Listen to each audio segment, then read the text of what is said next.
Bismillahirrahmanirrahim. Assalamualaikum warahmatullahi wabarakatuh. Alhamdulillahirrabbilalamin. Wassalatu wassalamu ala asrafil anbiya'i wal mursalin wa ala alihi wa sahbihi ajmain. Syukur alhamdulillah pada hari ini kita dapat melakukan pembahasan dalam hal pembahasan pertemuan atau perkuliahan ketiga ini, di mana saya akan memberikan materi kepada saudara-saudara semua dan sekaligus akan saya berikan penjelasannya. Dan untuk perkuliahan ini, sebelum kita mulai, ya, ada baiknya saudara-saudara semua untuk melakukan absensi melalui aplikasi yang sudah disediakan oleh kampus e-learning, dan juga absensi secara manual di WhatsApp group. Baik, pada pertemuan atau perkuliahan yang ketiga ini, kita akan membahas mengenai proses manajemen konflik. Ya, nah, mengutip dari Mineri tahun 1980, ya, manajemen konflik adalah suatu proses sama halnya dengan perencanaan, merupakan proses. Dia juga berpendapat bahwa proses manajemen konflik, ya, perencanaan sebagai bagian yang rasional yang bersifat iteratif. Berarti pendekatan model manajemen konflik berencana secara terus-menerus kontinu akan mengalami penyempurnaan sampai mencapai model yang ideal atau representatif. Nah, sama halnya dengan tahapan manajemen konflik, bahwa manajemen konflik perencanaan juga meliputi beberapa langkah, yaitu 1. Menerima terhadap beberapa konflik, ya, dihindari, ditekan, atau didiamkan, klasifikasi karakteristik dan struktur konflik.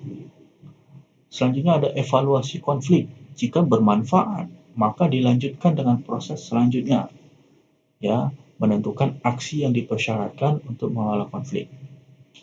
Selanjutnya ada menentukan peran perencanaan sebagai partisipan atau pihak ketiga dalam mengelola konflik.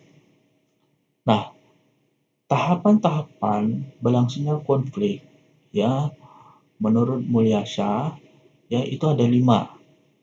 Ya, 1 ada tahapan potensial, tahapan konflik terasakan, setelah itu ada tahapan pertentangan, setelah itu ada tahapan konflik terbuka, setelah itu ada tahapan akibat konflik. Nah, satu persatu, ya, saya akan menjelaskan tahapan potensial, yaitu munculnya perbedaan di antara individu, organisasi, lingkungan yang berpotensi terjadinya konflik. Setelah itu ada konflik terasakan. Ya, tahapan ini yaitu kondisi ketika perbedaan yang muncul dirasakan oleh individu dan mereka mulai memikirkannya. Nah, setelah itu ada tahapan pertentangan, yaitu ketika konflik berkembang menjadi perbedaan pendapat di antara individu atau kelompok yang saling bertentangan. Setelah itu ada tahapan konflik terbuka, yaitu tahapan ketika pertentangan berkembang menjadi permusuhan secara terbuka. Nah, setelah itu ada tahapan akibat konflik, yaitu tahapan ketika konflik menimbulkan dampak terhadap kehidupan dan kinerja organisasi. Nah, jika konflik terkelola dengan baik, maka akan menimbulkan keuntungan seperti tukar pikiran, ide, dan menimbulkan kreativitas. Tetapi jika tidak dikelola dengan baik, ya, dan melampaui batas, maka akan menimbulkan kerugian seperti saling permusuhan, ya, seperti itu. Nah, tingkatan konflik, ya, di sini ada, ya, konflik intrapersonal, yaitu konflik internal yang terjadi dalam diri seseorang. Nah, jadi konflik ini terjadi ketika individu dihadapkan pada dua pilihan. Nah, bimbang yang mana yang harus dipilih untuk dilakukan.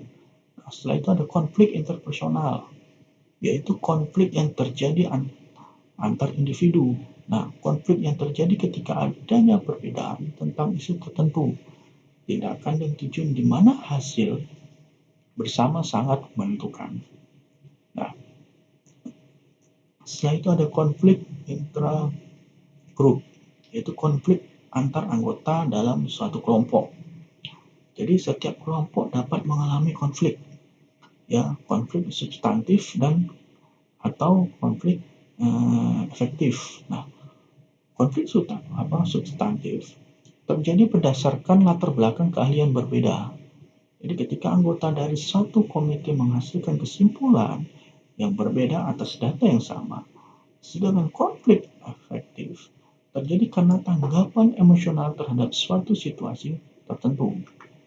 Nah, ada konflik intergroup, yaitu konflik yang terjadi antar kelompok. Jadi konflik intergroup terjadi karena adanya saling ketergantungan, ya, perbedaan tujuan, perbedaan persepsi, serta meningkatnya tuntutan akan keahlian. Nah, yang kelima, ada konflik interorganisasi, yaitu konflik yang terjadi antar organisasi. Konflik interorganisasi yang terjadi karena mereka memiliki saling ketergantungan satu sama lain. Konflik terjadi bergantung pada tindakan suatu organisasi yang menyebabkan dampak negatif terhadap organisasi lain. Misalnya, konflik yang terjadi antar perusahaan, ya, antar perusahaan pertambangan dengan LSM atau organisasi lingkungan hidup.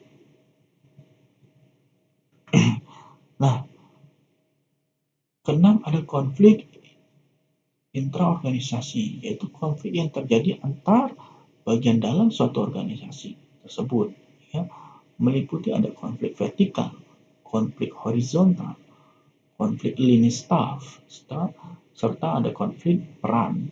Nah, konflik vertikal itu terjadi antara pimpinan dan bawahan yang tidak bersepan pendapat tentang cara terbaik untuk menyelesaikan suatu masalah.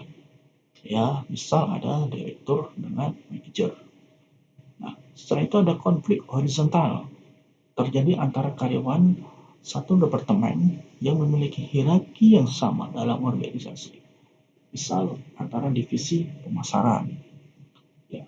Setelah itu ada konflik lini staff yang sering terjadi karena adanya perbedaan persepsi tentang keterlibatan staf dalam proses pengembalian keputusan oleh manajer lini. Misalnya konflik antar manajer dengan kepala divisi.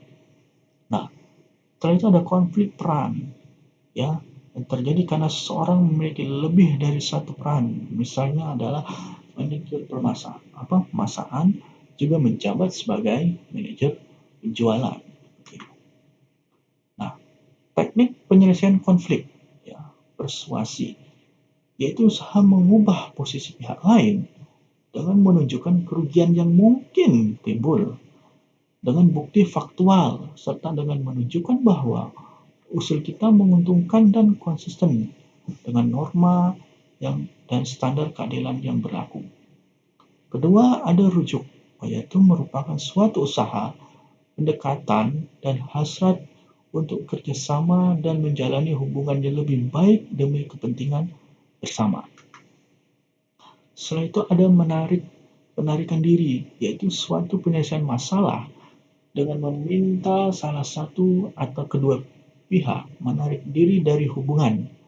Cara ini efektif apabila dalam tugas kedua pihak tidak perlu berinteraksi dan tidak efektif apabila tugas saling bergantung pada satu sama lain.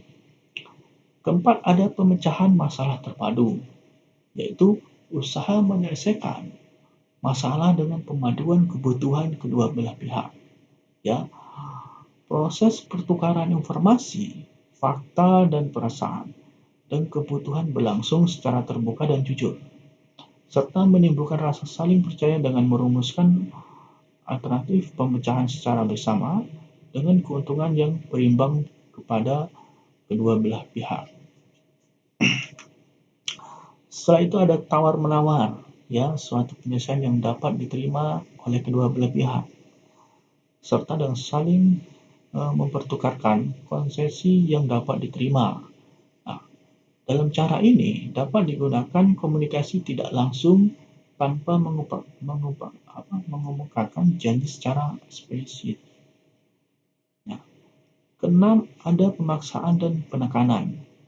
Nah, di mana cara ini memaksa dan menekankan pihak lain agar menyerah akan lebih efektif bila salah satu pihak mempunyai wewenang formal atas pihak lain.